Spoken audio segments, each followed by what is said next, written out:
السلام علیکم ورحمۃ اللہ وبرکاتہ۔ بسم اللہ الرحمن الرحیم۔ آج کے ہمارے مہمان برادر ایڈوکیٹ ایم آر شمشاد صاحب اور یہاں موجود بزرگوں، بھائیوں، نوجوان دوستوں، ہم شکریہ ادا کرتے ہیں ایڈوکیٹ شمشاد صاحب کا کہ آپ نے ایک بہت اہم موضوع پر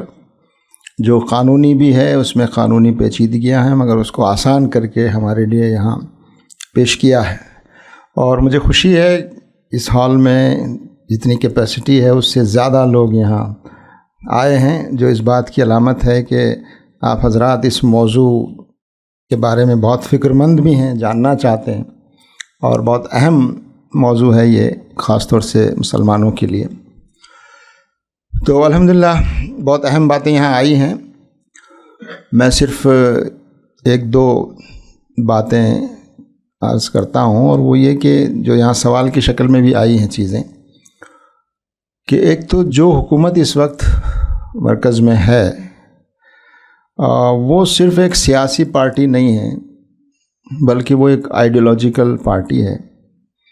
اور مسلمانوں کے بارے میں ان کا ایک خاص نظریہ اور رویہ ہے جو مسلمانوں کے لیے بھی اور اس ملک کے لیے بھی نقصان دہ ہے۔ اس لیے ان کی جو چیزیں ہو رہی ہیں پچھلے 10 سالوں سے، اس میں وہ اینگل آپ کو صاف نظر آئے گا جو مسلمانوں کے لیے ان کے اندر نفرت پائی جاتی ہے، یا مسلمانوں کو جس طرح دبانا اور جس طرح ان کو کمزور کرنا۔ تو یہ پہلو سامنے رکھتے ہوئے ہمیں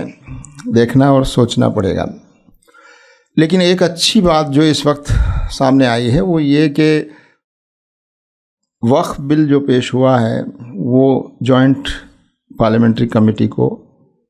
بھیجا گیا، تو یہ عوام میں جو ایک بیداری پچھلے دنوں آئی اور الیکشن میں جس طرح سے لوگوں نے مظاہرہ کیا، اس کا یہ نتیجہ ہے کہ یہ حکومت اس بات کے لیے مجبور ہوئی اور اپوزیشن کی آواز ذرا مضبوط ہوئی، اور یہ بل کم سے کم کچھ وقت کے لیے کمیٹی کے پاس گیا ہے۔ اب ہمارے لیے موقع ہے، ہمارے پاس موقع ہے کہ ہم لوگ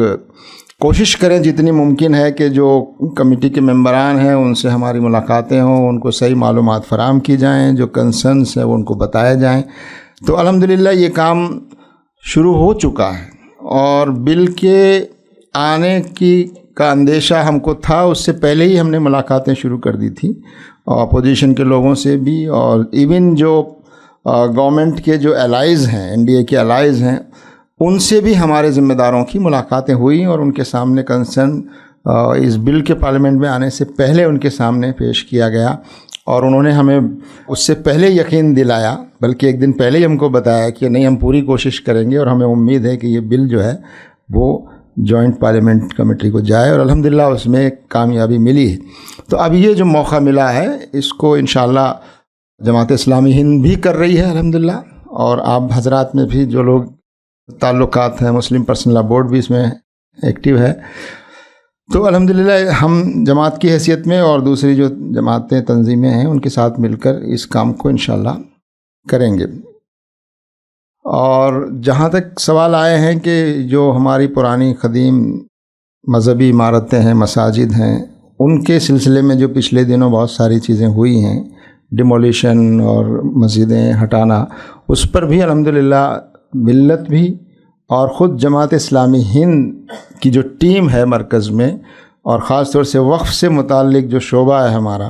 وہ بہت ایکٹیو ہے الحمدللہ۔ اس کے سیکریٹری رفیق صاحب بھی یہاں موجود ہیں، اسسٹنٹ سیکریٹری ہمارے انعام صاحب جو میدان میں رہتے ہیں اکثر، وہ بھی موجود ہیں، اور بہت سی کامیابیاں ملی ہیں اس میں، ہم کو بہت سے اسٹیج ملے ہیں، بہت سی چیزوں میں